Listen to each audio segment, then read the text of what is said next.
So my name is Hedy Rees, and I am Program Director for UC Berkeley iGov Center on Institution and Governance at the Institute of International Studies. And in fact, this panel was organized to take a step back from our emotions after those terrible and horrific terrorist attacks in Paris, and to start to come up with some answers to the question we have chosen as the title of this event: what to say, what to think, and what to do. As an academic community, we know that one panel won't be enough, and a lot of our other colleagues should have been here on the panel.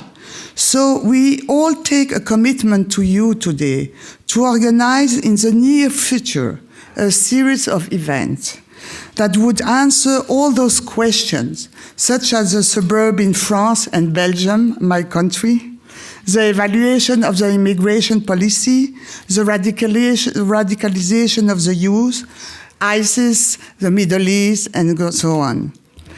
The panel will be recorded and will be available on the website of all the co-sponsors that made this event possible. And I would like to thank them a lot. It's the Institute of International Studies, Berkeley Law Kaddish Center for Morality, Law and Public Affairs, the Center for Middle Eastern Studies, the Center for Islamic Study as a Graduate Theological Union, the Institute of European Studies, and last but not least, the Fonds France Berkeley.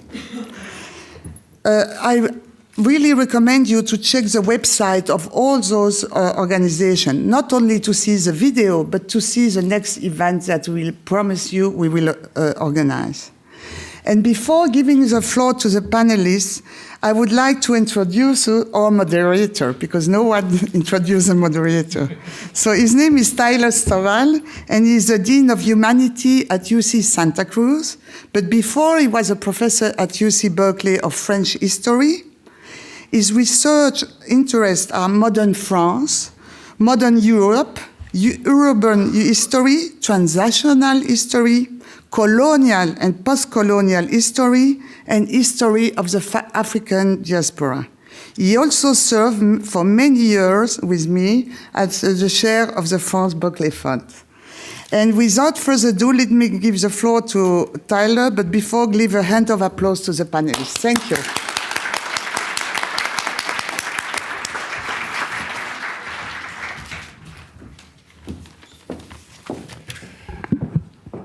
Okay, thank you, Hedy, and thank you to the iGov for organizing this important event, and thank you all for taking the time to come out to it.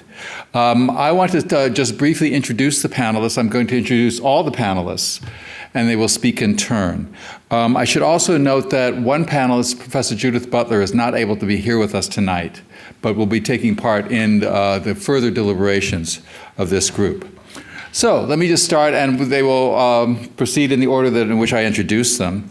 Professor Soraya Tlatli is professor in the French department here at UC Berkeley. Her research interests are Francophone literature, particularly from North Africa, as well as colonial and post-colonial historiography. She is currently writing a book on the relationship between history and memory in Algerian literary depictions of the nation. Next, we have Jean-Pierre Filiu, who just arrived from Paris, so please take that into account. I'm sure he will be brilliant quand même. Professor Filiu is professor of Middle East Studies at Sciences Po, and he has been a visiting scholar at Columbia University and at Georgetown. Before beginning his diplomatic career, Jean-Pierre Filiu did humanitarian missions in Afghanistan and Lebanon. As a diplomat, he was assigned to Amman before becoming deputy chief of the mission in Damascus and Tunis. He has served several times as advisor to different French ministers. Jean-Pierre Filiu is the author of numerous books that have been translated into more than a dozen languages. His last one is from Deep State to Islamic State, the Arab Counter-Revolution and its jihadi legacy. Next, I would like to introduce Professor Christopher Kutz, who is professor here at the Berkeley Law School in the Jurisprudence and Social Policy program. Professor Kutz's work focuses on moral, political, and legal philosophy and he has particular interest in the foundations of criminal, international, and constitutional law. His forthcoming book, titled On War and Democracy, addresses the collision between democratic values and the ethics and laws of war. Next, I am very pleased to introduce Professor Saba Mahmood, who is a professor here of anthropology. Her work focuses on the relationship between religion and secularism, law and ethics, and gender and sexuality. Most recently, she is the author of Religious Difference in a Secular Age, a Minority Report, published this month by Princeton University Press. She is the recipient of numerous fellowships and awards, including from the Luce Foundation, the Carnegie Foundation, and the American Council of Learned Societies. Following Professor Mahmood will be Professor Bartolomeo Conti, who is visiting us from the Ecole des Hautes Etudes en Sciences Sociales in Paris, and is a visiting scholar at Berkeley's iGov Center this year. In 2015, Dr. Conti has participated in a research project on the Islamist radicalization in French prisons with the aim of elaborating methods for the social reinsertion of radicalized youth into French society. He is presently working on the relationship between radicalization, religion, social exclusion, and political engagement. And then finally, I want to introduce Professor Hatem Bazian, who's actually not here yet. He's teaching and he'll be here at 5:30. But hey, teaching is important, right? Professor Bazian teaches in the departments of Near Eastern and Ethnic Studies here at UC Berkeley. He is the co-founder of Zaytuna College, the first Muslim liberal arts college in the United States. He has also founded the Center for the Study of Documentation of Islamophobia at UC Berkeley. So we have a wonderful, distinguished panel, and I'd like to start off with Professor Soraya Tlatli. Thank you all.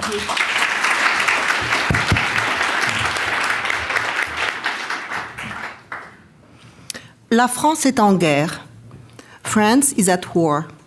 These are the striking words uttered by François Hollande, somehow channeling the voice of George W. Bush, on the eve of the terrorist attack that took the life of 130 people in Paris.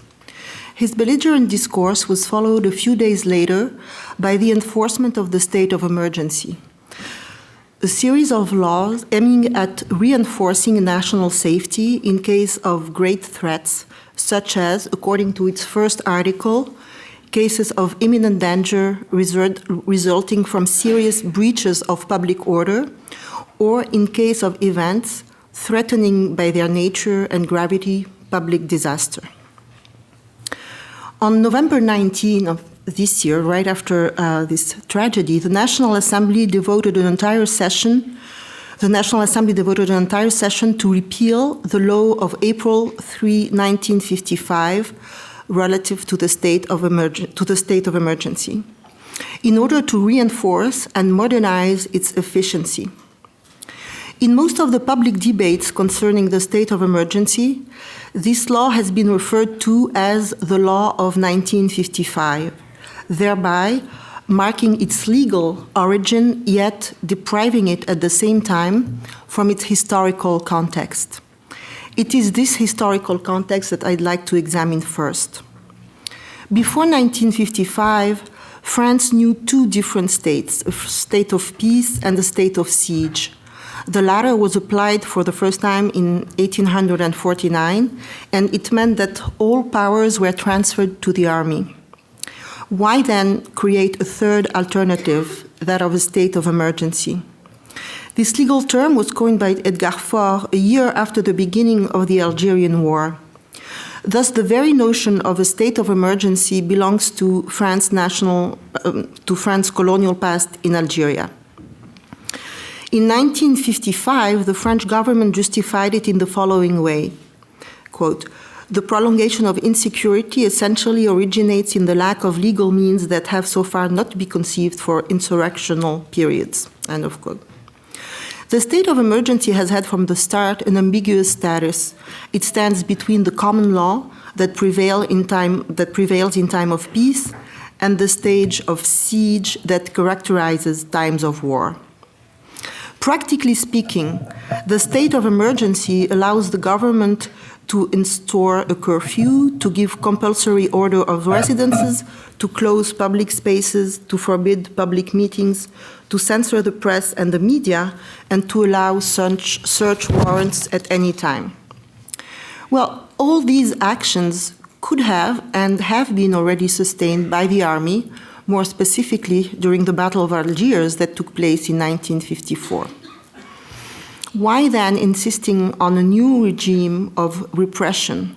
Why create a new form of arbitrariness beyond the alternative of a state of peace and a state of siege? The very creation of this new term embodies some of the most striking ambiguities of the Algerian War. The creation of a state of emergency is linked not only to the definition of the enemy, but also to the conception of the war itself. Establishing a state of emergency is publicly recognizing a state of war, while establishing a state of siege is publicly recognizing a state of war, while establishing a state of emergency allows to avoid naming the ongoing war. In public speeches, for example, the Algerian combatants were not recognized as military men and systematically named outlaws, criminals, or felaga. François Mitterrand, then Minister of the Interior, publicly stated that, quote, "The men who are committing these attacks should under no circumstances be designated by using military terms." This goes along with a broader dilemma. To declare a state of siege would be to recognize the existence of a belligerent entity named Algeria. The creation of the state of emergency, then, mirrors the ambiguity of a war that has not been named as such by the French government from 1954 to 1999, but has been alluded to as insurrection, operation of pacification, peacekeeping, among other names. The state of emergency has been applied 3 times during the Algerian War. The first time for 3 months, starting in August 1955 to November 1955. In this first stage, it was meant to prevent the Algerian insurrection to spread, as well as to prevent the Algerian National Liberation Front to gain more audience in the population. It was very effective in that it allowed to detain thousands of prisoners, as well as to seize numerous publications, and most importantly, it served to cover up the systematic torture practiced by the army since the very beginning of the war. In 1958, the Algerian War took a more disquieting turn in that it threatened the stability of France, the métropole, the French territory. Therefore, the original text of 1955 was re-examined, and the government unanimously decided to extend the state of emergency to France in order to stabilize the Republic, just 2 weeks before General de Gaulle took power. And for the first time, communists as well as socialists almost unanimously, minus 1 vote, approved this abrogation of the law. Without any apparent motives, 2 years after becoming president in 1960, de Gaulle decided to re-examine the emergency law, again in a very significant way. It now allows the president to declare the state of emergency for a period of 12 days without submitting this proposition to the National Assembly. This important modification was explicitly aimed at protecting the government against its own army. As a matter of fact, it proved extremely efficient during the episode known as the Putsch des Généraux. In 1960, it was becoming obvious to the army as well as to the French Algerian population that de Gaulle was putting into place the conditions of the Algerian independence. On April 22, 1961, immediately after 4 dissident generals effectively seized power in Algeria and threatened to attack the French territory, he declared the state of emergency. It was the longest one under the Fifth Republic. It lasted from April 1961 to May 1963. So, in 2015, France, the enemy has a new face.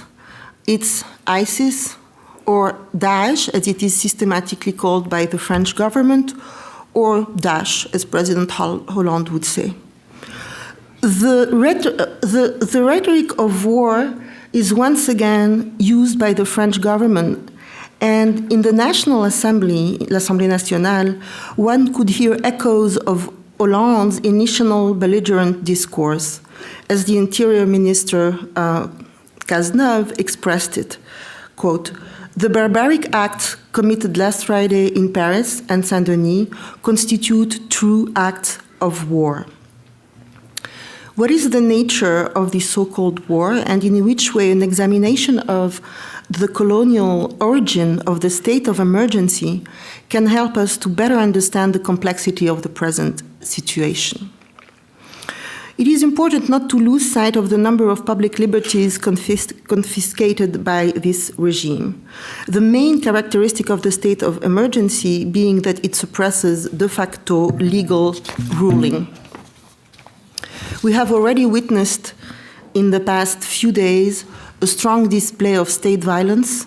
The Interior Minister reported that the police have so far conducted 2,235 searches, made 263 arrests, and seized 334 weapons. The police forces are accomplishing their job with such eagerness in conducting their raids that the Interior Minister publicly asked them to try not to smash open doors during their raids. The French Assembly proposed to amend the 1955 emergency law regarding 5 specific articles. These articles concern the right to give compulsory order of residence, to close public places, to forbid public meetings, to censor the press and the media, and to allow search warrants at any time. The text concerning the media censorship has been rejected almost immediately. It was nonetheless supported by 6 socialist deputies. But the articles concerning the right to close public spaces and to allow search warrants have been reformulated. And this reformulation deserves a close scrutiny. Regarding the search warrants, for example, an important modification has been made. The recourse to search warrants is now significantly modified. Such search warrants are authorized, I quote, once again, the Interior Minister, Cazeneuve, in circumstances when there are serious reasons to think that the space in question is frequented by an individual whose comportment presents a threat to security and public order. So, in circumstances when there are serious reasons to think that the space in question is frequented by an individual whose behavior presents a threat to security and public order. The difference with the 1955 law is the substitution of comportement, behavior, to activity. Initially, the law aimed at individuals whose activities were deemed suspect. Now, I wonder, in contemporary France, whose individuals present more signs of exhibiting a threatening behavior?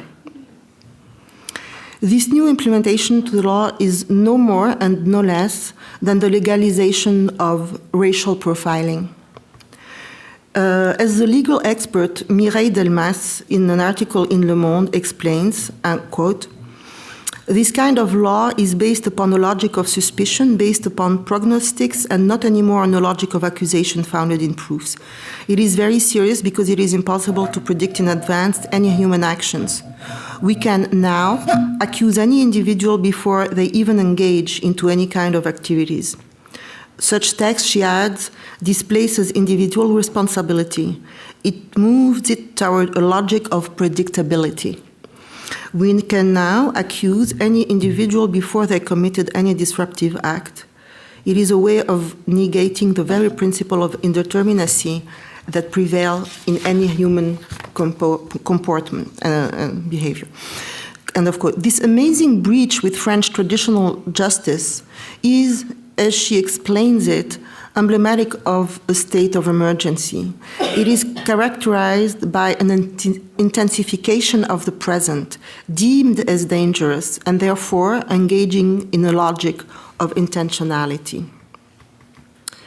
So the first consequences of this logic of intentionality is, as I just suggested it, a probable increase of racist acts. The second change I'd like to examine concerns the right to close public buildings and in particular places of worship. During the Assemblée Nationale meeting of November 18th, it has been introduced by the Interior Minister in the following way, quote, "The following text introduces a new disposition meant to dissolve during the state of emergency associations or groupings that constitute a threat to the public order." Oh, okay. I'm lost now. I'm totally. If we take into account the role of logistic support and of recruiting they can play and that benefit the formation of terrorist groups, this disposition could eventually apply to places of worship when such places serve in reality to shelter projects aimed against public order. In the actual state of the legislation, such a procedure exists, but it requires too long of a delay. So this is the longest paraphrase I have ever read to designate a mosque. The assumption here widely shared is that the locus of terrorist activity is the mosque, and here an essential difference with France's colonial past can be made. The difference is that of knowledge. In my archival research into the French colonial archives, it helped me understand how incredibly well-informed the French power was of various religious practices in Algeria, starting from the 30s on. For example, the tensions between various ways of practicing Islam in colonial Algeria, the rift between Sufism and the more modern ulama was daily observed by the French intelligence, and this fine knowledge helped the colonial in dividing and controlling the population. Now, the law that has been reformulated recently contributes greatly to stigmatize an entire part of the French Muslim population whose religious practices are put into question as potentially harboring terrorist activities. In his statement, Cazeneuve implicitly equates the practice of fundamentalists with potential terrorist activities. However, there is one point I was going to elaborate on, because I'm going to mention very quickly. There is only probably one point on which French specialists of Islam, such as François Burgat, Olivier Roy, Gilles Kepel, Raphaël Liogier, agree upon, and it is that there is absolutely no link between the practice of fundamentalists and terrorism. For Liogier, the difficulty today is that, I quote, this youth falls over immediately in the jihad, as if they were becoming Muslims a posteriori. By briefly evoking the colonial origins of the state of emergency, I also wanted to highlight the evolving nature of a war which began as an insurrection to develop into a major and continuous military confrontation, one of the most important ones in the French Empire, to finally end up as a civil war pitting against each other not only French and Algerian fighters, but large segments of the French population against each other. During this war, categories such as inside and outside, inside national territory, the metropole, and outside territory, Algeria, have been blurred, and the very notion of the enemy changed from the Algerian citizen to a more complex situation where the enemy could also be the interior enemy, the first comer, any French or Algerian citizen. While the French government stubbornly persisted to define as an insurrection or as terrorism a very real war, the Algerian war, it seems that now the current French government is doing the exact opposite by stubbornly naming war an act of terrorism. In the present day, some of the categories between national territory and the outside are still blurred, and the very nature of the enemy, the threat, is both inside and outside the national territory. In the aftermath of the Charlie Hebdo attack, Pierre Rosanvallon wrote an article which title summarizes quite accurately the current situation. The title of his article was Une communauté d'effroi ne fait pas l'unité nationale. A community based on dread cannot constitute national unity. Thank you.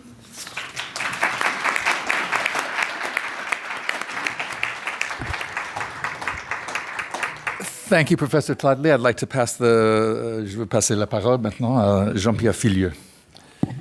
Thank you so much. It's always good to be in Berkeley, even if it's past midnight for me. But I get the good vibes from the Bay Area. And I will try to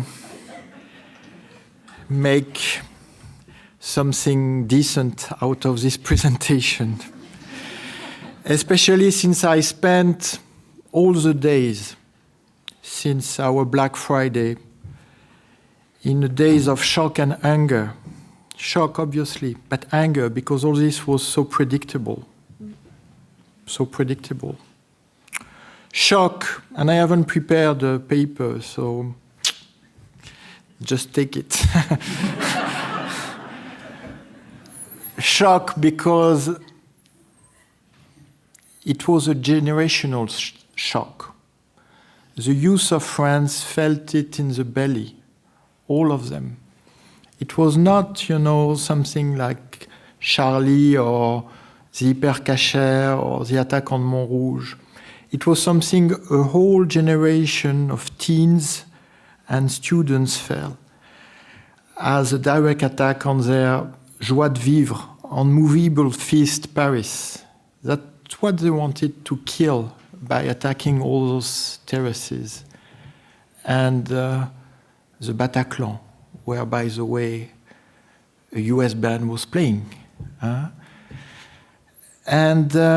So I spent a lot of times, media, of course, this is now supposedly the part of our standard duty to go on media and trying to give interpretation, comments, to make sense out of what the terrorists would like us to just take as a shock. That's their shock and awe. And they would love us to be shocked and awed once and for all. So I've been to high schools, I've been to universities, I've been to suburbs, I've been to other places, and believe me, it's like here tonight. This is the energy I got from those meetings that kept me going to do the rest, because the rest was pretty dull, and as I told you, pretty predictable. And I can tell you, it's not over. It could be only the beginning. But I have good news before going on the bad ones. I have good news. Basically, the killers have been defeated in what they intended to get and provoke in France and from France. Basically, they wanted to trigger a cycle of sectarian strife. They wanted, the Muslims of France to be targets of violence and generate themselves counter-violence. This was defeated. This didn't happen. And if this didn't happen in the last 2 weeks, this will not happen. And it's a major defeat to ISIS or Daesh, or call it as you want. Personally, I prefer Daesh because I don't say the base, I say Al-Qaeda. I don't say the seminarist, I say the Talibans. I don't say the Party of God, I say Hezbollah. So that's why I say Daesh. Right? The other good news is that they wanted a military overreaction of France. They wanted basically ground troops. They want Western ground troops over there. Western ground troops in the Middle East is a bounty for jihadis. The US invasion of Iraq created this whole mess, from where Daesh emerged. That's a basic truth. They want ground troops because Western ground troops are never efficient. They only fuel more and more jihadism, and they make their network stronger and stronger. But I was also very angry, because I had warned for more than a year, it's easy to check, that you cannot let what is probably the cradle of our civilization, which is Syria, go down in spiraling in hell, with half of the population forcibly expelled from his home, with more than 250,000 people killed. And I'm sure it's much more, because when I was there, every time I saw the dead and the official balance was less. And then hope that this will stay contained in the Middle East. Just impossible. You cannot let ISIS grow out of the Assad dictatorship directly, because Assad was the one who released hundreds of jihadis while he had only peaceful protesters in the streets of Syria. But he wanted to jihadize the revolution, to go then to the Western world, and of course to his Russian and Iranian backers, saying, look, I'm the good guy defending you from the jihadis. And ISIS grew, and ISIS grew, and ISIS grew. Now you have 5,000 European jihadis. But, it's Al-Qaeda was really limited compared to it. I don't know what could be the grading, 1 to 10, 1 to 20. And by the way, I did it at more than 50. I came back from jihadi land to Paris in 24 hours. So the accessibility, the sheer number, the size should have prompted a collective action a long time ago, and it didn't. And it's a collective failure. And Paris paid the price, but tomorrow it will be another country.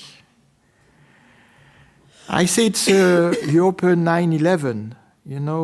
When it was said by Le Monde after the Charlie Hebdo attacks, I say, you really think it's over, You think that 17 people killed in 3 sets of attacks against Charlie Hebdo, against a Jewish supermarket, against a policewoman, and it's over. No, because, as I told you, they wanted to trigger sectarian strife. So what they want is to strike the targets that will generate this cycle of violence.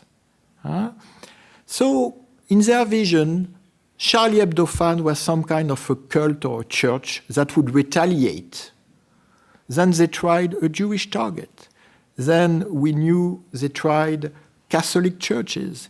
And they will expand, which is why the debate on the targeting is always relevant, but maybe peripheral compared to what is the intention of the terror planners. And I put you it in simple terms that I could, of course, elaborate. Historians like me can only predict the past, but certainly they could warn against repeating the mistakes of the past. So, if we agree, and there's a general consensus in France and Europe that our Black Friday was our 9/11, then we have already the same consensus at the UN with a resolution that was very strong after 9/11, that has been very strong, all means necessary to eradicate the safe haven of ISIS in Syria and Iraq. But there was a real international consensus around the United States of A after 9/11 that drove the campaign that helped to topple the Taliban regime, but we know that all this consensus was twisted and ultimately turned contrary through the ideological concept of the global war on terror that ended up with a focus on Saddam Hussein, a defocus on Al-Qaeda that could have been really wiped out at that moment, but resources were allocated against Saddam Hussein because they considered Al-Qaeda to be small potatoes compared to it. and the occupation of Iraq, but what is more important and more dangerous, the destruction of the army and the disbanding of the army and the banning of the Ba'ath Party led to a guerrilla whose leaders are today the one of Daesh, ISIS, and they are former regime loyalists, FRL, you know, one of these wonderful US acronyms that were used after the occupation of Iraq. So you have this blend, which is potentially so terrible, between the jihadi discourse. I could even, you know, but I want you to spend a good night and have sweet dreams. But I could, you know, elaborate on the apocalyptical dimension, since I published a book here at UC Press, Apocalypse in Islam, whose only nice conclusion was saying, Al-Qaeda is not apocalyptic, Daesh is. Daesh is. And this is, by the way, one of the reasons why they're recruiting, because they're recruiting for the ultimate battle, which is, you know, very, it's not like, you know, a young jihadi is now going to Syria is not going to a war, he's going to the war, the final war. And by the way, in those very prophecies that they are using, you know, they have specific places that are in Syria, that are now in the middle of the war, and they speak about the Rum. The Rum are not the Romans, they are the Orthodox. So imagine what ISIS leadership said when Mr. Putin joined the fray. And you saw it, you know, the moment, you know, the Russians started this campaign on Syria on benefit of Assad, purely, you know, jihadi recruitment went sky high. And now was, you know, every place is saying, it's coming to us. It won't come to them. It will come to us. The same way what happened in Iraq after the US occupation led to terror attacks in Madrid 2004 and in London in 2005. So, in this country, which I love deeply, it's difficult to have a middle-of-the-way policy. Either you Bush or you Obama. And this president, I cheered in front of the White House like so many people. I was at Georgetown at that time. But when I heard this president, your president, saying to Mr. Friedman in August 2014, you know, just discarding the possibility of a Syrian revolutionary army. You don't make a liberation army with former doctors, former farmers, and former professors. Barak, who conquered the independence of the United States of A? So, nobody wanted to consider the Syrian revolution as legitimate because they were grassroots, because they were not party organized, because they were not trained and equipped by the Pentagon. And the result is now you have this lethal alternative between Daesh and Assad, who, by the way, is not even an alternative, because they are both faces of the same monster. And the only issue out of this nightmare is to give back power to the people of Syria, like in the rest of the region. What we are experiencing now is the equivalent in the Arab world of the fall of the Berlin Wall. It was a wall of fear. It fell in 2011. But the reaction of the regimes was far more ferocious than I had imagined in my worst nightmares. And now you have ISIS as the embodiment of this reaction. So here we are. We lost a lot of time, many years abandoning the Syrian people to his tragedy, hoping it would stay contained. And the problem is that now you have only bad options on the table. But at least, we should not lie to ourselves. This is a major challenge to world security. And as long as, in Syria more than in Iraq, because in Iraq I could explain why I say that, ISIS is more or less embedded as a Sunni Arab alternative, while basically it has no popular support in Syria, which is why they recruit so many foreigners, because they need the foreigners, especially the French, who apparently are the worst of the worst over there, you know, in terms of looting, of violence, of crimes, to police the local population. So in order to recruit them and to keep the recruitment flowing, they need terror attacks in our countries.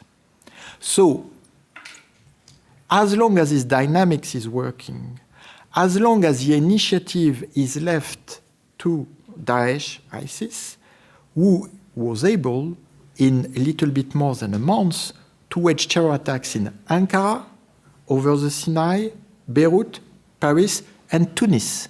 Because never forget, Paris and Tunis. The same way Charlie Hebdo and the Bardo, the Tunisian museum, had the same mastermind, who happened to be a French-Tunisian jihadi, Boubacar al-Hakim. So the issue is an issue, I'm sorry to use those grand words, but it's very important. It's an issue of destiny, of common destiny between Arabs and Europeans.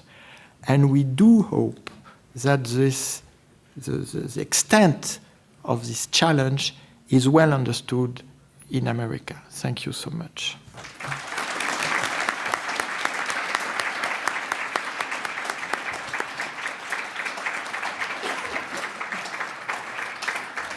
Thank you, Professor Filiu. And now it's the turn of Professor Christopher Kutz to speak.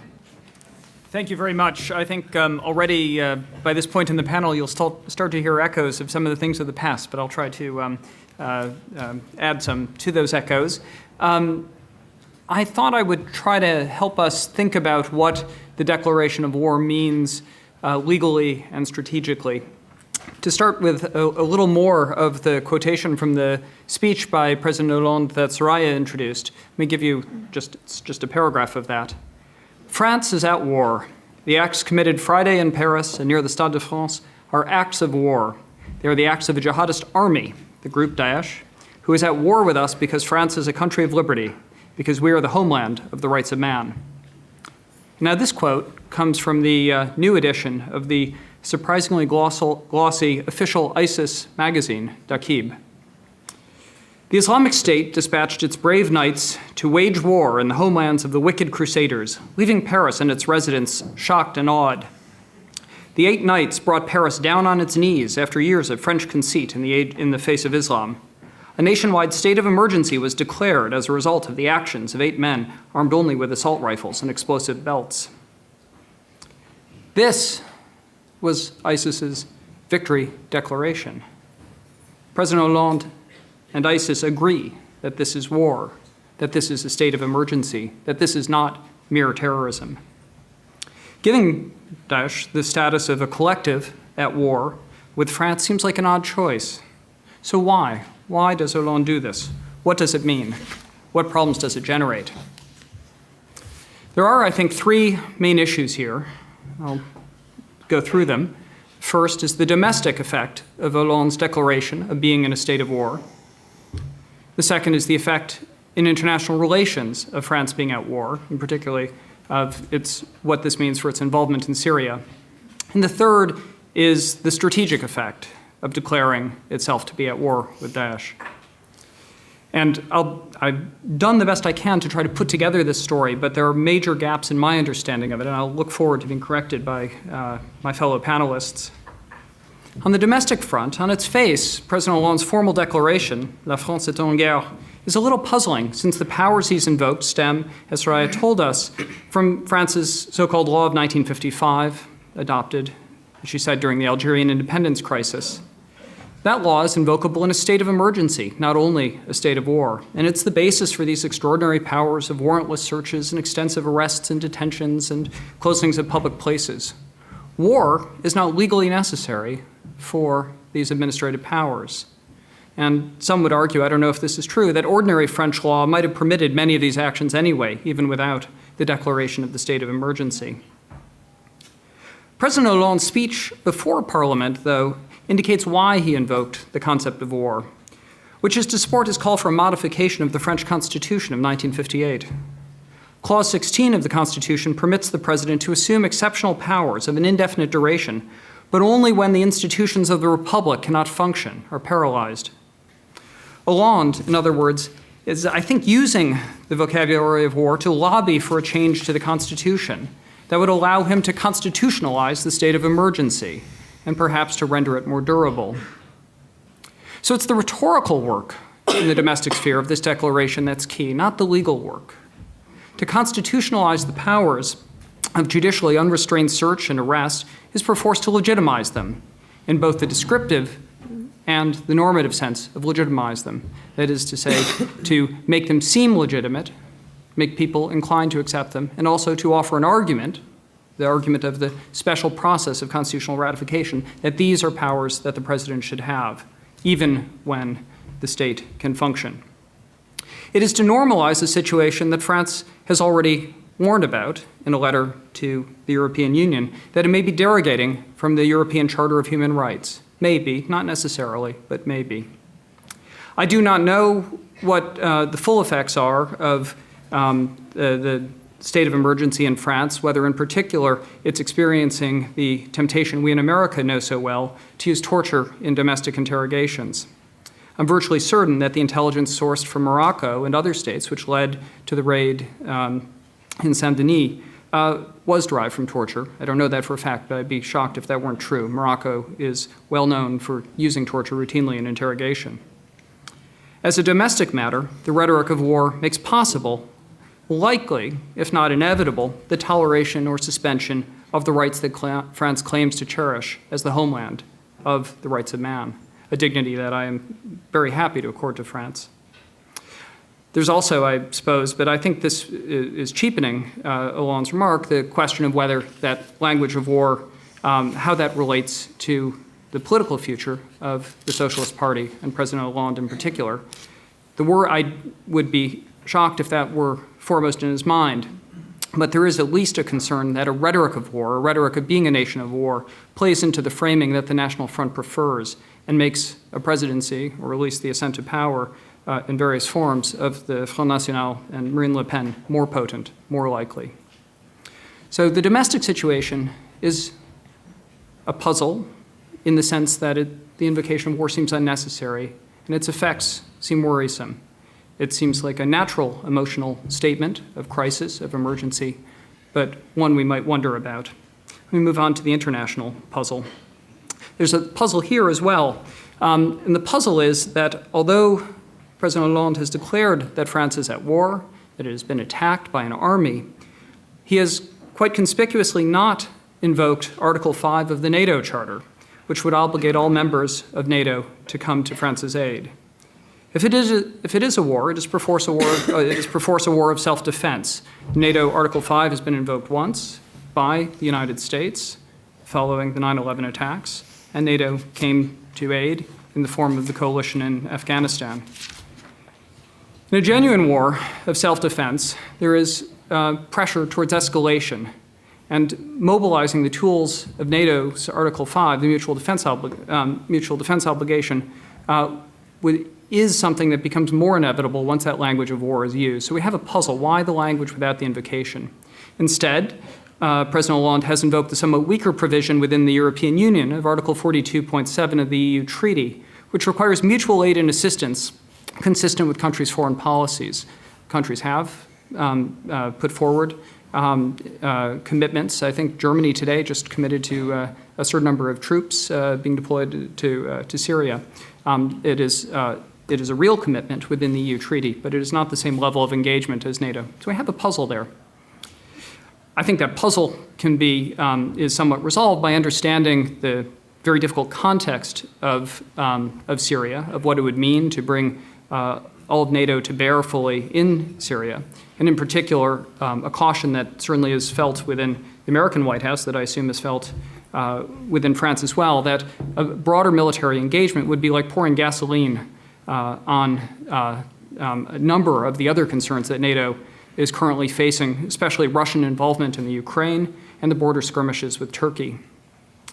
But to the extent that Hollande maintains the rhetoric of war, the harder it is to resist democratic pressure to invoke the power of the alliance and to escalate. This is not something that most of the other actors in the region want.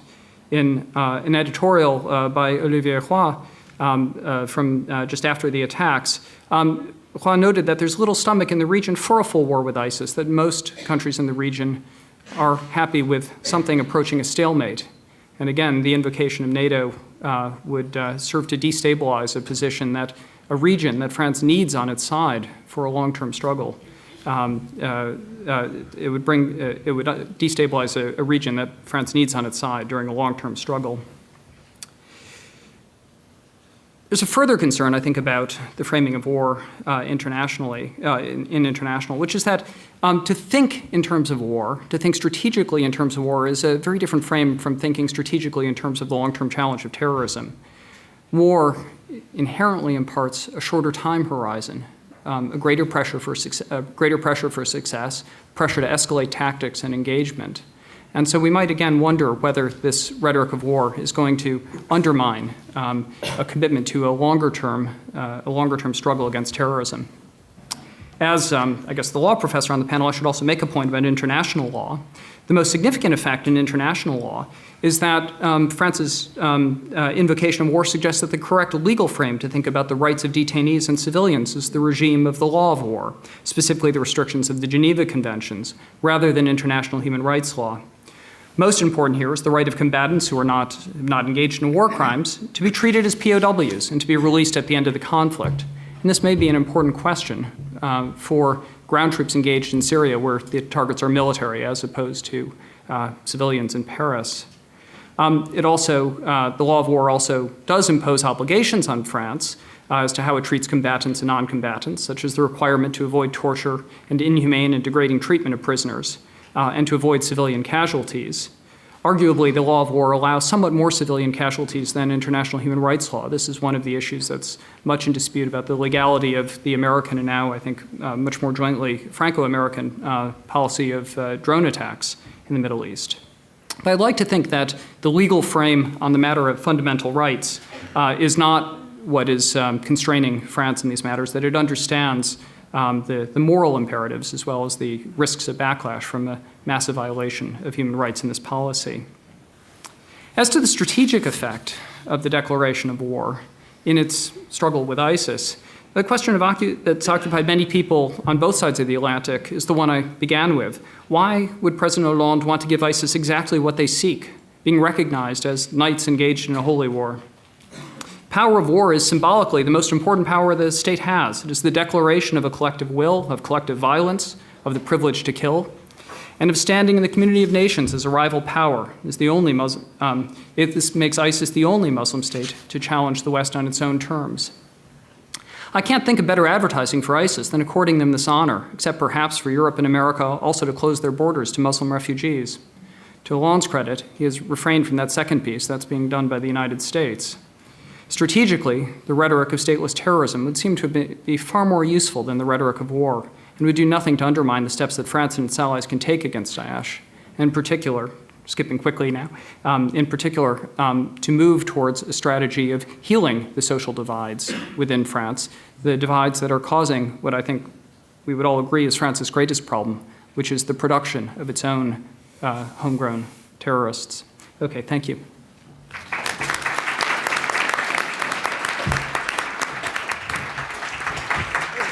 Thank you, Professor Kutz. Before passing on to Professor Saba Mahmood, I'd like to make a couple remarks about the structure of the rest of this evening's presentations. After all the panelists finish, after I guess our last panelist is Professor Hatem Bazian, who is here, each panelist will have a brief time, and I want to emphasize we'll have a brief time to respond to the panel as a whole or make some concluding remarks. While they're doing that, I would invite all of you, you should have received one of these blank cards when you came in. If you have a question you would like to pose to the panel, please write it down and we will collect them and we will try and read as many questions as we have time for during the rest of the evening. Okay? Okay, so Professor Mahmood. Thank you. Thank you all for coming, and I want to thank the organizers, Hedy Rees and Rexiel and others, for bringing us all here. The multiple attacks in Paris on November 13th were preceded by similar incidents in Beirut, Ankara, and Baghdad a few days earlier. While the Paris events captured the attention of American and European audiences, the earlier massacres, also claimed by the Islamic State, did not, once again reminding us of the differential value placed on Western and non-Western lives. President Hollande immediately declared, and I quote, "This is an act of war, prepared, organized, and planned from outside with inside accomplices." He vowed a tough response. "We will lead the fight, and we will be ruthless. When the terrorists are capable of doing such acts, they must know that they will face a France very determined, a France united." Shortly after that, as France declared a state of emergency domestically, it launched a new round of airstrikes in concert with Russia and Raqqa, which is supposed to be under ISIS control. Hollande's declaration of war against ISIS had a hollow ring for many because France has already been at war since 2003 in Iraq and since 2013 against ISIS. These wars, despite the excessive civilian casualties in Iraq and Syria, have resulted in few French fatalities. The Paris attacks brought the war to French shores for the first time. No longer can the French government treat ISIS as a distant, if loathsome, irritant that can be managed through airstrikes and the arming of anti-ISIS groups elsewhere. The Paris killings brought to French soil the kind of violence that has become common in Iraq, Syria, and Libya. This is no doubt a victory for ISIS that seems to have delivered its message with effective force. Indeed, the threat ISIS poses to French and other European cities is imminent and expansive. There has been much said about the origins of ISIS and its distinctive character. While many people have pointed out the role that the US and European powers have played in creating ISIS, I want to focus on a far less noted aspect of the condition of perpetual warfare which we have come to accept globally since 2003. Specifically, I want to draw our attention, yet again perhaps, to the massive growth in the weapons industry in the United States and Western European countries, and the sale and distribution of these weapons to some of the most repressive Middle Eastern states and to militias engaged in proxy wars for Western powers: Syria, Somalia, Pakistan, Afghanistan, Libya. A US congressional report released as early as 2011 noted that the US sold arms worth over $66 billion in that year alone, a substantial increase from $21 billion in 2010. While the US and Russia are the leading traders, France remains the third largest exporter of weapons. Between 2008 and 2011, France made over $17 billion through the sale of arms. French military exports rose by 18% in 2014, and it sold over $9 billion of arms last year alone. These figures have grown exponentially as the war on terror has mushroomed, and now, with the threat of ISIS, this industry will witness another boon. France's expansion of arms exports dates back to Charles de Gaulle's presidency in the 1940s, when France embarked on a plan to develop and sell arms to countries that could not procure them due to Cold War politics. French transfer of arms has historically come with few foreign policy conditions, a key example being French sale of weapons to the apartheid regime in South Africa long after it was abandoned by other Western allies. By the end of the 1970s, France had become a major supplier of weapons to Middle Eastern countries, including Saudi Arabia, Jordan, Iraq, Syria, and Lebanon. As one astute observer of the French weapons industry notes, few activities permeate and penetrate French political and economic life more than the sale of military technology and arms, making the old distinction between foreign and domestic policy, or the dichotomy between guns and butter, irrelevant. In other words, French arms sale and transfer are an integral part of the French economy. the expansion of this industry is not a matter of foreign or strategic policy, but France's economic prosperity. France, of course, is not alone in leading this trend. At the top of the pack is the United States, followed by Britain, Germany, and Italy. The sale of Western arms to Middle Eastern governments has resulted not only in the militarization of these societies, but also ultimately to their profound destabilization. There are notorious leaks in the supply chain, and the arms often make it to militant groups that use the weapons for the very ends that these superpowers oppose. The clearest example of this is the case of Pakistan, where Western powers, especially the United States, supplied weapons not only to the corrupt Pakistani army, but to Islamic militant groups to fight a proxy war against the Soviets in Afghanistan. As is well known, Al-Qaeda was an offshoot of these CIA-trained rebel groups, and a large cache of arms sold to the Pakistani army made it into their hands.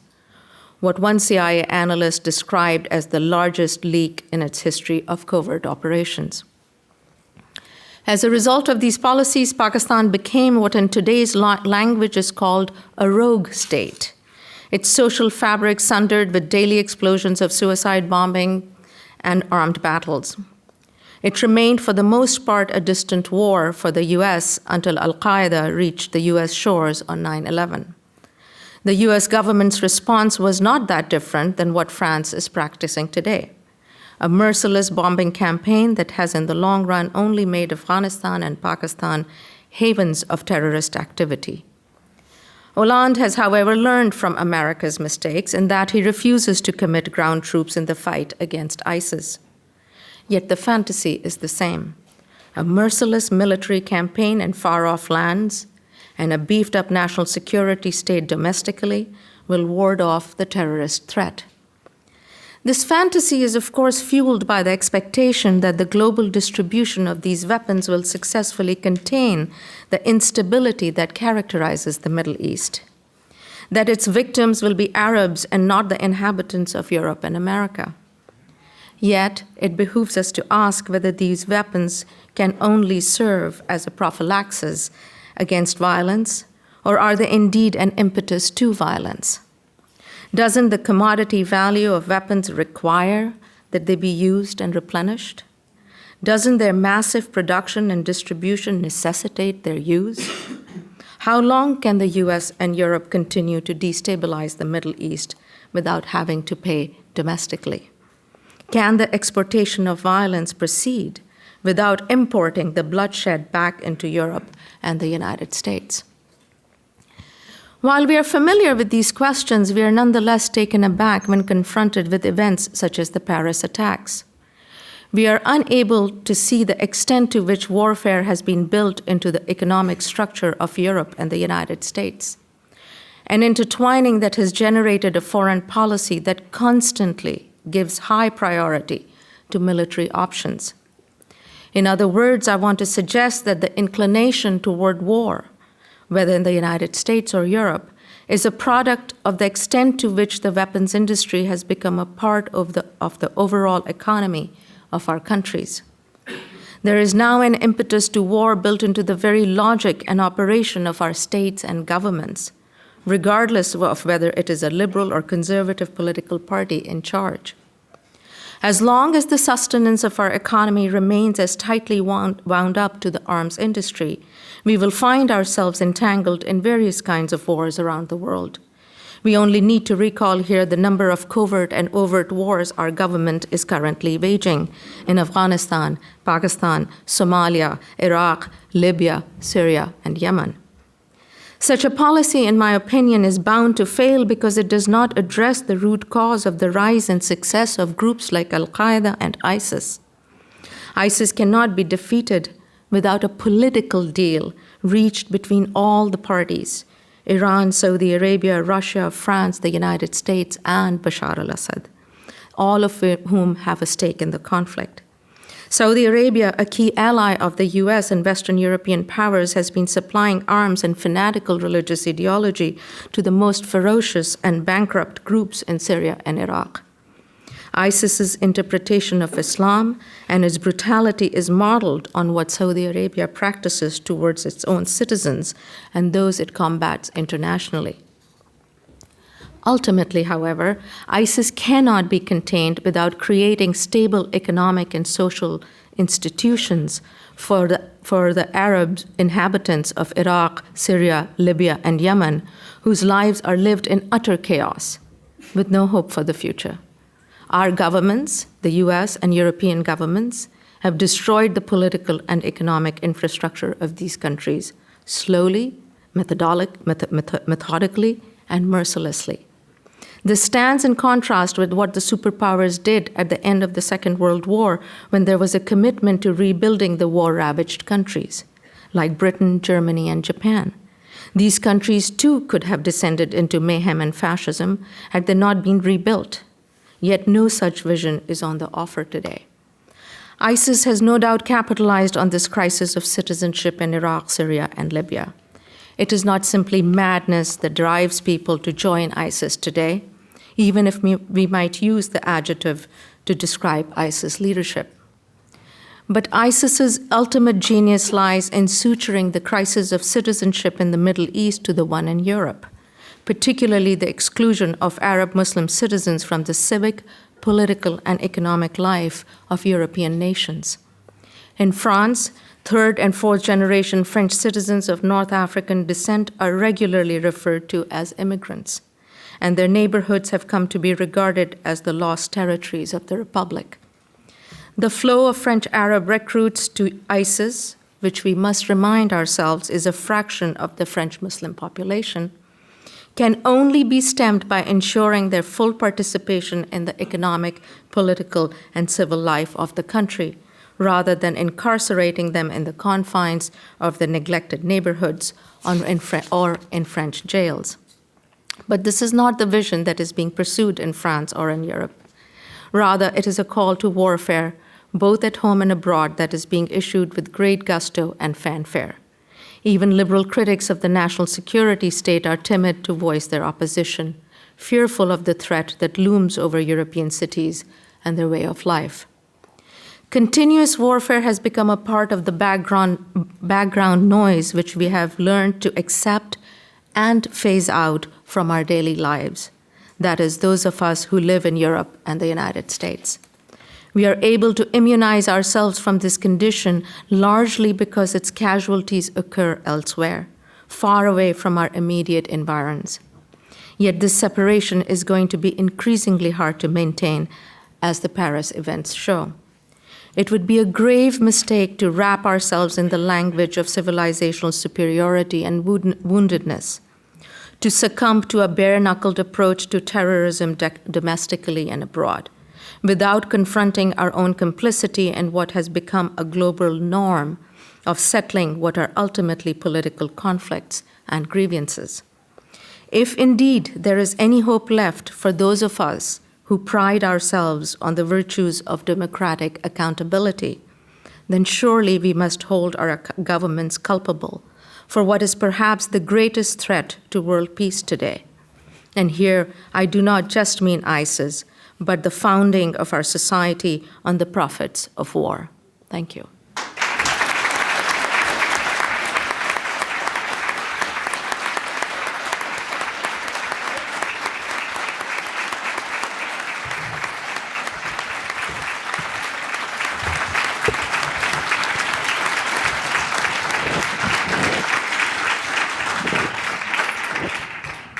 Thank you, Professor Mahmood. I would like to now introduce Professor Bartolomeo Conti. Hello. Good evening, everybody. As Professor Filiu said, a generation was attacked in Paris. I can say almost part of this generation, I live in the neighborhood where this attack was done. But here I want to tell about the other part of this generation, the young who commit these crimes, the young who supports this ideology. And because we have to be very clear, if terrorism have a few, much radicalization is a process that involved a much larger number of people. About 5,000 European young persons, men and women, went to Syria, not all for fighting, some part of them with the idea to live in a real Islamic society. But in Europe, there are many more young and men and women who are fascinated by the idea of going to Syria, from the jihadist discourse, and to have just an adventure in the Middle East. So ISIS is an organization that gives the framework, ideological organization, but it's not, we have to be very clear. This is a phenomenon coming from inside Europe. It's not something coming from outside. It's part of the European generation that are involved in this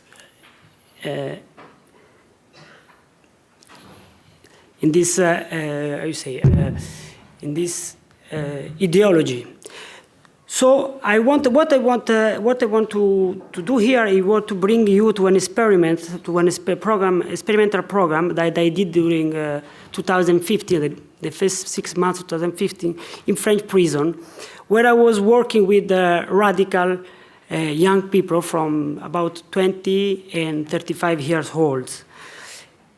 And this is an opportunity to give you an idea why these young people are fascinated from radicalization, from extremism, from jihadism.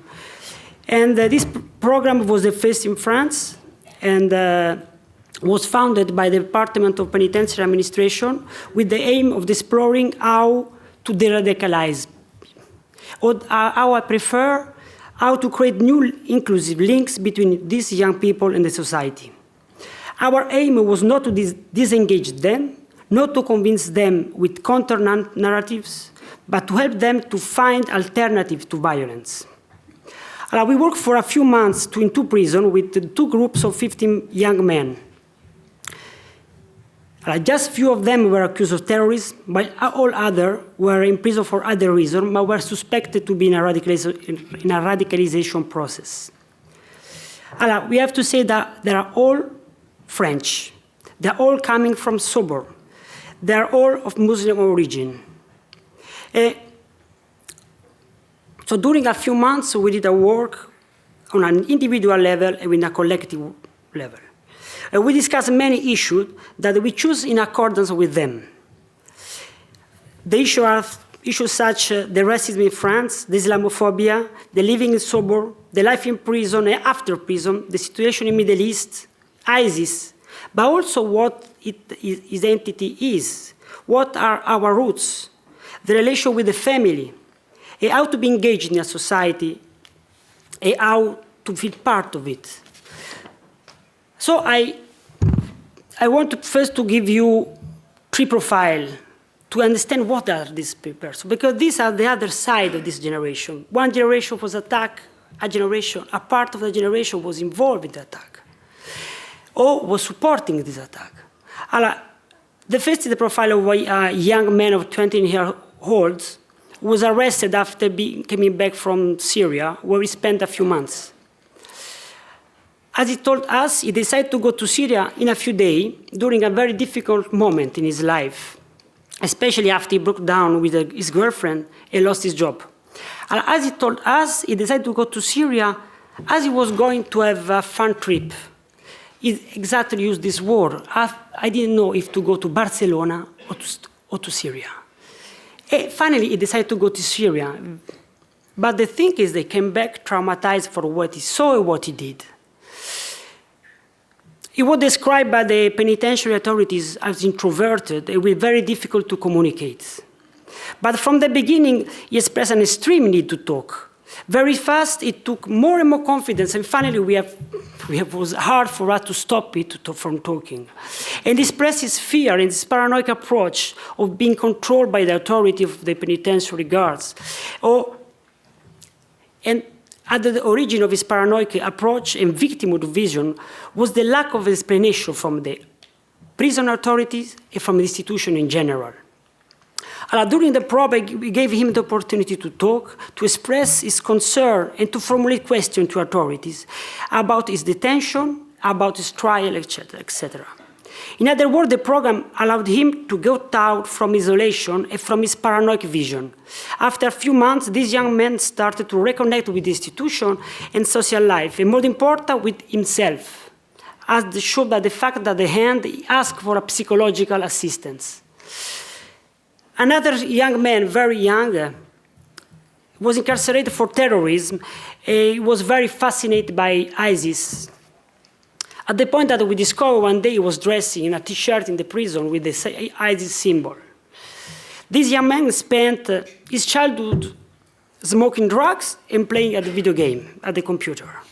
One day he saw Mohamed Merah, the terrorist, the French terrorist in Toulouse, resisting to the police, and he was so fascinated that he decided to do something, and decided to do something like he was in a video game.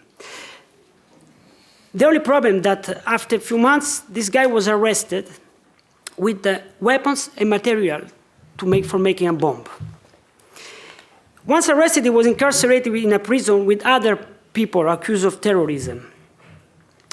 And there he learned how to pray, because he was not a practical Muslim, was a practitioner Muslim. He learned what all the rhetoric of Islam, jihadism is, because he was without political background. And during one session, when we were talking about Middle East, he told us that for him, to kill Shias is fair. After, during the discussion, emerged that he didn't know who was Shia, why there is conflict between Sunni and Shia. But he was convinced, because some expert, and the expert come from the prison, the terrorists that was with him in prison, explained that the Shias are our enemies. I can tell you this is a case, but it's not an isolated case. Just a third example quite different. That was a man suspected by the penitentiary administration to be in a radicalization process, because he was in a very aggressive attitude and discourse. But his personal story was marked by strong family traumas and a criminal path. From the beginning of the program, he stood out because of his very violent words and anti-institutional attitude.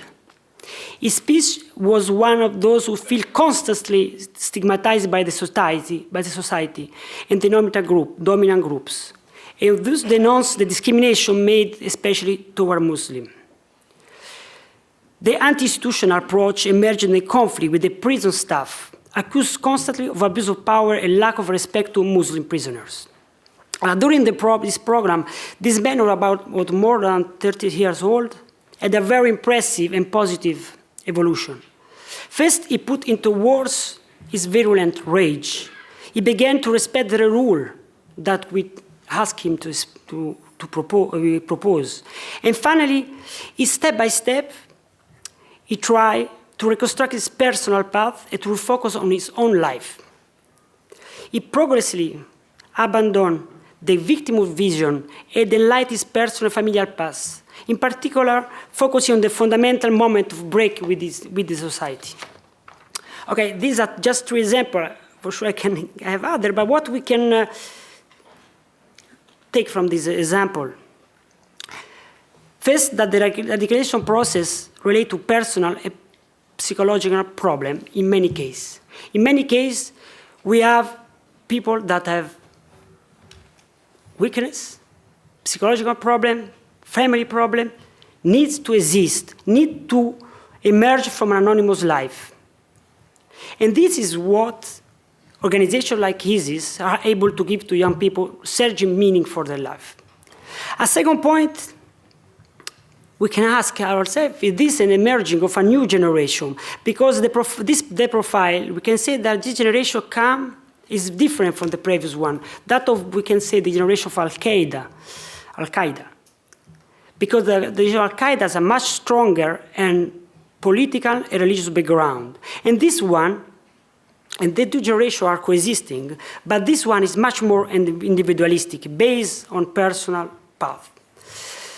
A third point, most of the program showed very clearly that most of these people don't have any religious and political background. I talk about most of these young people, not all. They have very little knowledge of the basic Islamic rule, but they are convinced to have all the answer. Even on questions that they are very controversial in Islamic doctrine. And also they have very little knowledge of political issues, but they are convinced to have the good answer again. And so the discussion, if we make emerge how they didn't know many of these issues, maybe they don't have religious background and political background. I just want to come to the last point, that this experience and other studies, research, show most of these young men are radical before being religious or politically engaged. On the contrary, we can see that the religious background and political engagement seem to be an obstacle to radicalization. We can say even that the radicalization seems to come from the lack of religious background and political engagement, for most of them again, I think. I come to my conclusion to what we can learn from this experience. I think we can learn from evaluating the evolution of the personal path and the evolution of the group. At the beginning, the group had a very violent speech, aggressive attitude toward institution, negative behavior. Almost all the participants expressed a strong mistrust and rage toward the institution and toward a society as a whole. As the program progressed, prisoners start to respect by themselves the rule of the program and others' point of view.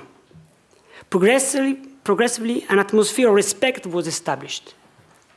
And we observe a similar evolution with the contents of the speech made by participants. If at the beginning, their speech were often marked by victimhood and conspiracy theory, progressively, they started to question their certitude and to go out from their fixed vision.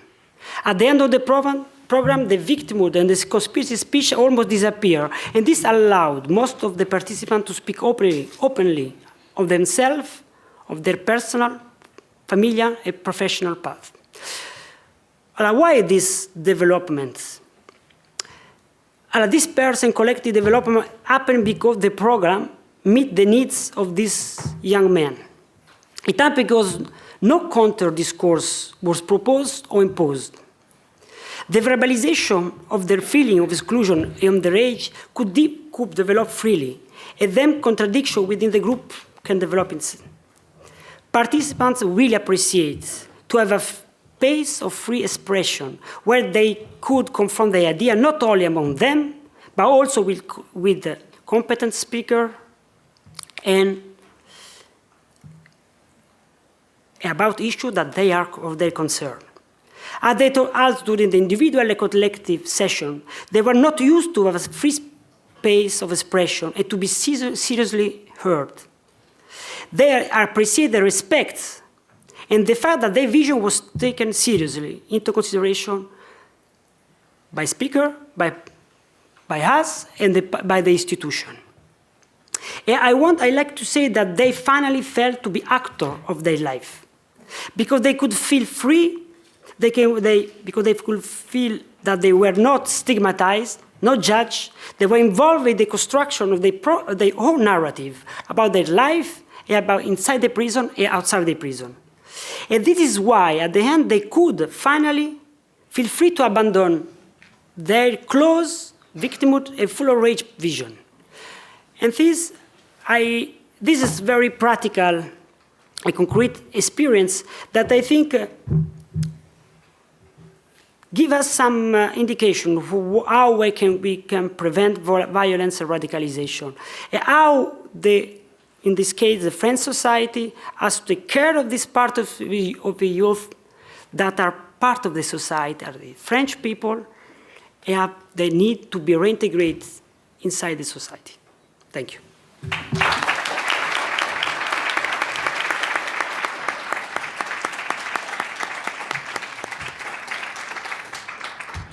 Thank you, Professor Conti. It is now my pleasure to introduce last and by no means least, Professor Hatem Bazian. Thank you. Good afternoon, or good evening, sorry. I started my teaching at the afternoon. But this is the second time we gather after a major attack in Paris. And when I received the email, part of me wanted to say no. Because from the last attack on Paris up to the current attack on Paris, there were numerous attacks that took place in Beirut almost 2 days before, in Yemen, in Turkey, in Iraq, in Tunis, in Nigeria, in Mali, in Mauritania, in Afghanistan, in Pakistan, in China, in Myanmar, in Somalia, in Egypt, but yet we did not call for another discussion about terrorism and the attack on those who were impacted by terrorism. Now, this is not a critique of what is taking place, it's just for us to think critically about when do we react, when do we respond, and why we are responding. Now, bomb strike where Hezbollah has a strong presence was how CNN article that was posted on their site described the November 12, 2015 attack. Essentially, it should be understood that the place where the attack occurred in Beirut, Burj al-Barajne, which is understood to be there's a large Shia population, but also likewise a place where Palestinians and others live. But designated to be a stronghold or a strong presence essentially rationalizes and make it almost acceptable or understandable for such attack to take place. The article went on to say that 3 local members of Hezbollah were among those killed in the attack. The Lebanese security sources said, this is in essence given us the citation about who were killed. The whole article from beginning to end did not mention a single person by name who died, no reference to their family, no reference to their friends, no reference to what they were doing before, after, or during, or any response whatsoever. A mere number that was entered and a complete erasure. And the article continues as the focus shifts from a terrorist attack to major bombings into a discussion about Hezbollah. The article goes on to describe Hezbollah, the Lebanon-based, Iran-backed Shia militia, which for emphasis has a strong presence in the area where the blast occurred. So now instead of focusing on that the bombing took place on civilian population that died, now all of the discussion actually is focused on possibly Hezbollah, Lebanon, and all our imagination of those population can be reignited, and no longer we're dealing with the humans, but rather a category.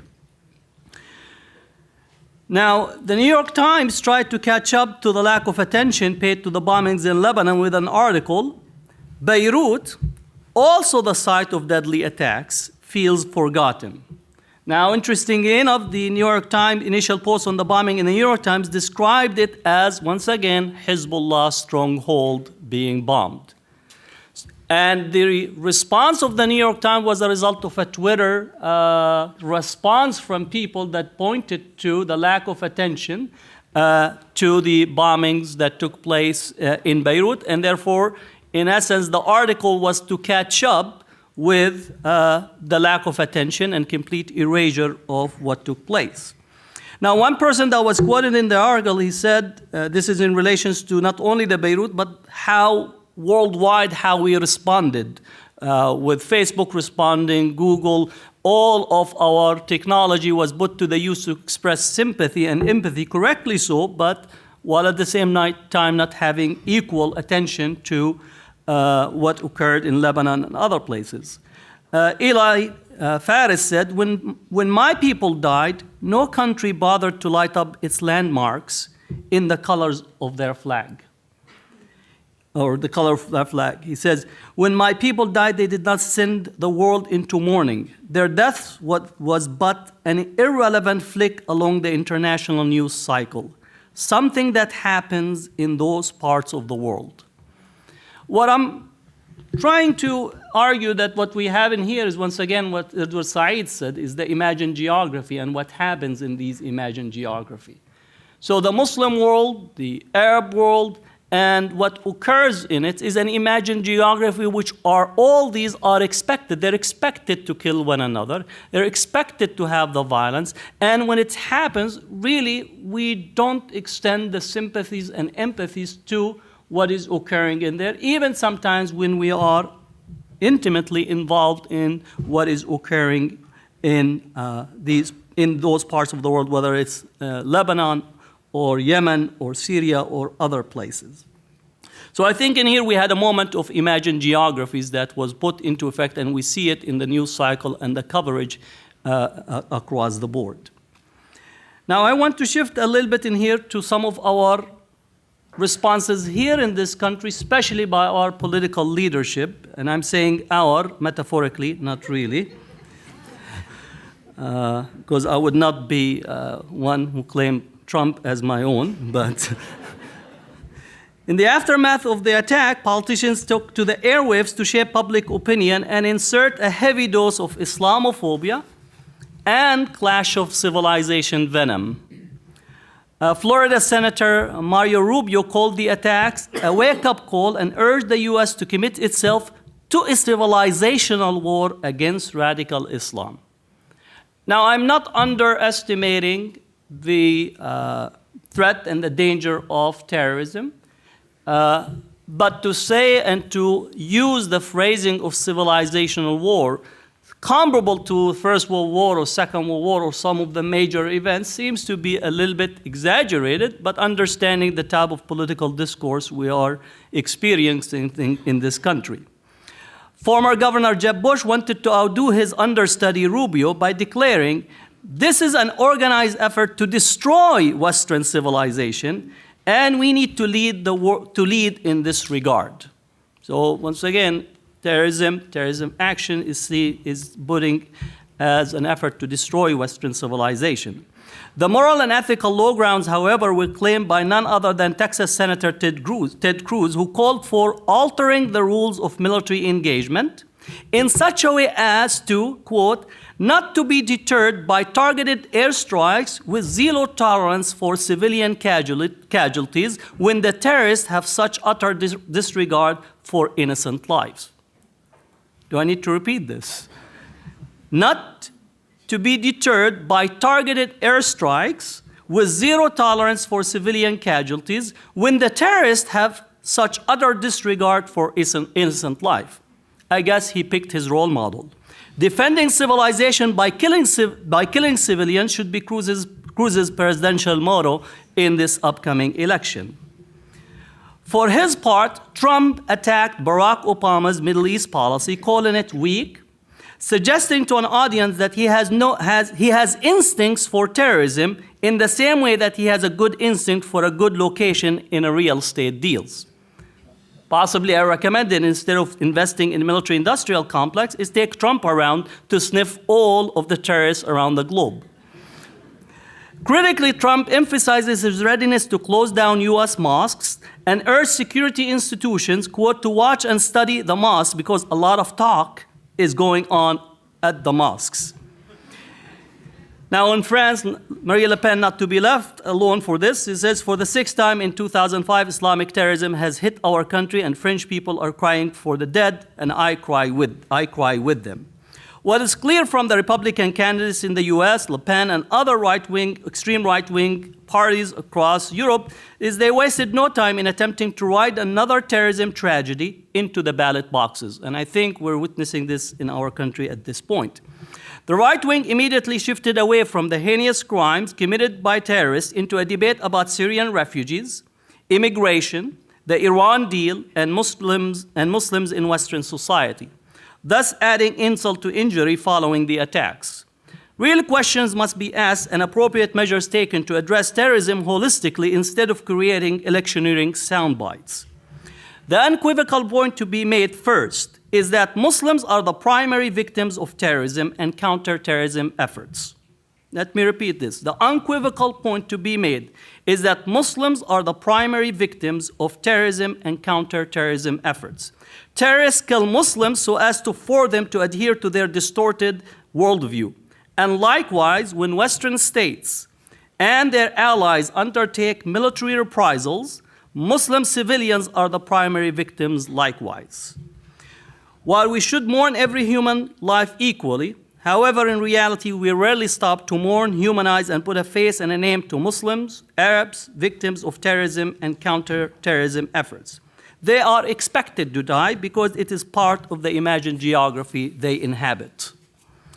Terrorism is a tactic that has no religious identity. The constant proclivity of civilizational warriors on both sides to clothe the tactic in religious garb does disservice to efforts to countering or addressing the problem of terrorism.